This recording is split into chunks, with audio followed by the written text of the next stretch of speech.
How old is the child? Like 9 to 10 years. So they catch you, they have sex with them. Yeah. You can't say man lie down for a carton. Hey, way, Oga, you no go better for you. Oh, you no go better for you. Hey, my people. I greet the followers from Untouchable Mama also na dey fine, una do well, so na take help me take dey share, comment, like. God go bless una, appreciate una well. My people, wonder shall never end. Una see this man wanna just dey watch so. Una hear wetin this man do. Looking at this man now, maybe it go be like 45 or 50 years. Hey, why be say some people wey be say then, and anyway, they don't be person where they normal. People like this, they not normal, they are not normal at all. They get problem for their brain. Because for a person like this, go just open eye. Go carry small pikin wey be say e dey for 9 years, abi 10 years. They carry e cassava, they put am for e wan put am for a nyash. Like say person no come enter the store. If I open the small pikin nyash. According to this video, my people, when I go play for now, I will still listening. This man, e be like say they target this woman for the store where they this woman where they sell something. E get pikin wey be say na 9 years, abi 10 years old, 9 day. Be like say they target the store. No say the woman not there. So he go there, first go buy something. Be like say maybe he go look at whether the woman there for store, he not there. When he go buy something, he come out. The small pikin say he can't come back again. He can't still buy something again. When he buy the something, he can't tell and say, may he lie down for carton. Now no say all these people they get wetin they take they work out up and down. When they maybe they use hand, they touch you. You know can't know where you dey again.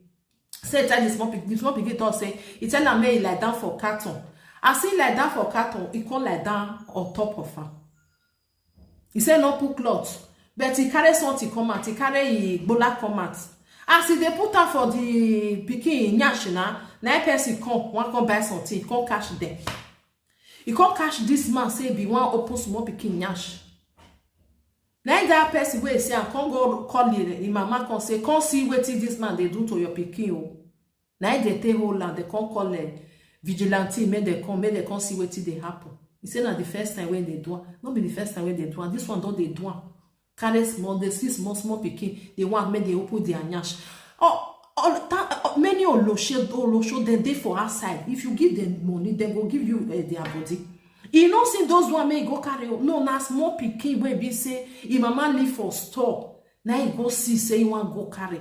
He want go open nyash for her. But God not go forgive you, because not be the first time where they do am. Because person wey don't they do something for the first time. If it need they just catch you, they talk say now the first time where you tell they do am. You don't they do am, maybe na hand meet am. Na hand meet am.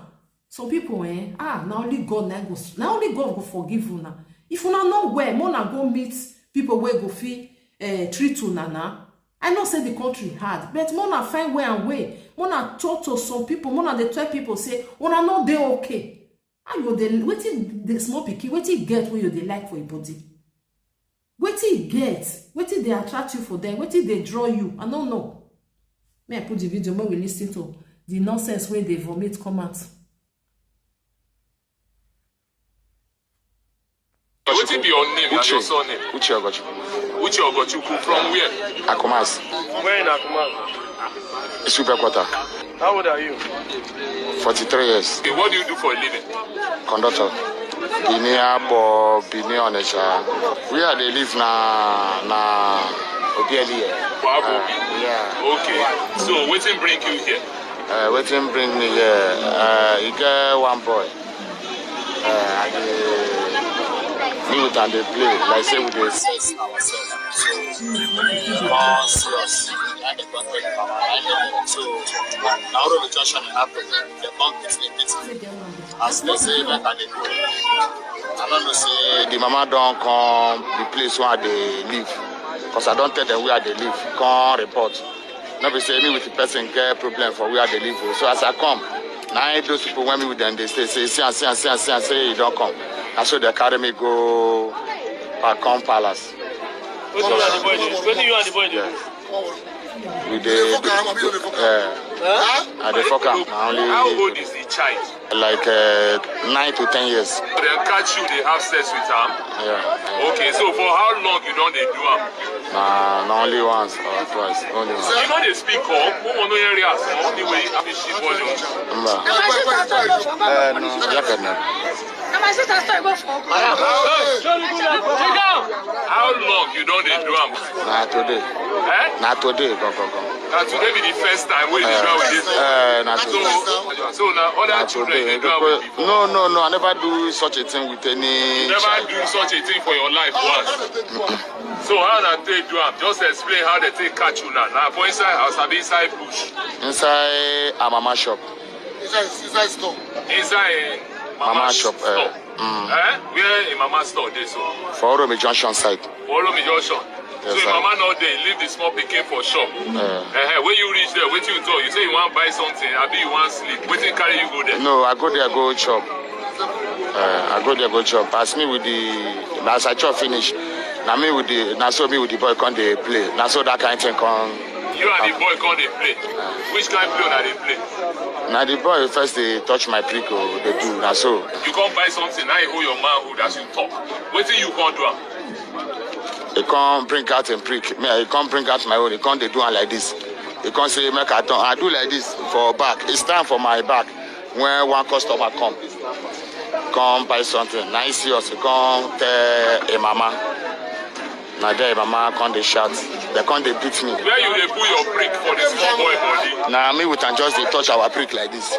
You say this one are the first time when you do this kind of thing? I swear. Have you they do it with children? No. I'm not doing with any children. Wetin make you do it? Because if this one are the first time, I be say, get wetin make you do, I get wetin you want to achieve. So no, what's the wetin I want to achieve. This is just a temptation. Wetin I want to achieve. Who tempt you? Cheap this. I mean, that devil now. It's devil's work now. It's just temptation. Total. Okay. So wetin I want to tell you now, Sir? Since we not see devil, now you will see. Now wetin we go do devil, now we go do you. You understand? So how you feel now when they don't catch you? Nah, I beg, May they forgive me. I beg. Nah, I beg, for forgiveness. I beg. No, before they forgive you, you go talk why you do it. Because it be like say you get within you medicine you use and do. You don't get. You don't be me small boy of 9 years. You now 43. I mean. Yeah. Waiting. Okay, you dey do such a thing. You say you not get any. You not get. I swear. Waiting be your agenda. Nothing. No. It's just temptation. For long. Hey, mama know you. Where?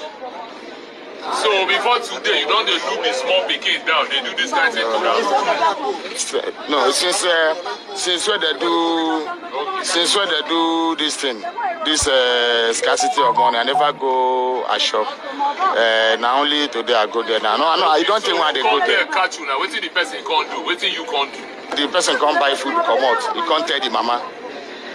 Okay, you can't tell mama what you catch you now they do. Okay. Now when they call you don't wear clothes. I wear my clothes. Now when they don't see you, you can't wear your clothes. No, I wear my clothes. If you wear your clothes, then how they see your penis go for hand? No, now I'm can come out. But I wear my clothes. Well, they do anything. I don't come out my clothes. Okay. May we hear from the small boy. How old are you? 9 years old. How the matter happen? When this man come buy something, what he do? Just talk exactly as everything say happen. He buy something the first time. My mother go market. Now he can't come again. He can't buy something again. He can't say man lie down for a carton. He can't lie down on top me. He not buy something where he come buy. He buy apple. He not finish am. He lie down on top you. He bring out a bed. Yes. What he take out do? Where he put down for your body? For my nyash. For your ear. For my nyash. For my nyash. No. A dear person come inside. Yes. As the person see you now, what you can't do?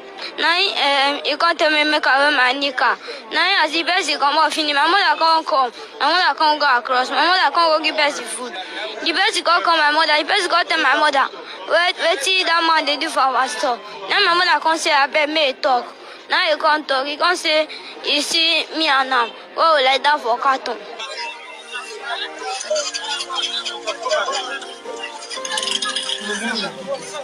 Now one like people. 3 years old.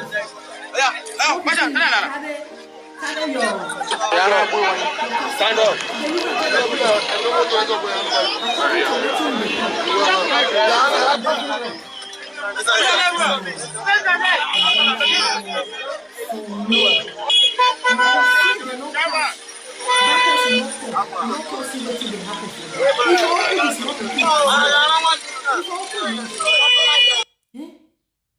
If open up, the way we even the talk says it's like it don't happen, Mona just leave and make they go. Like say nothing happen.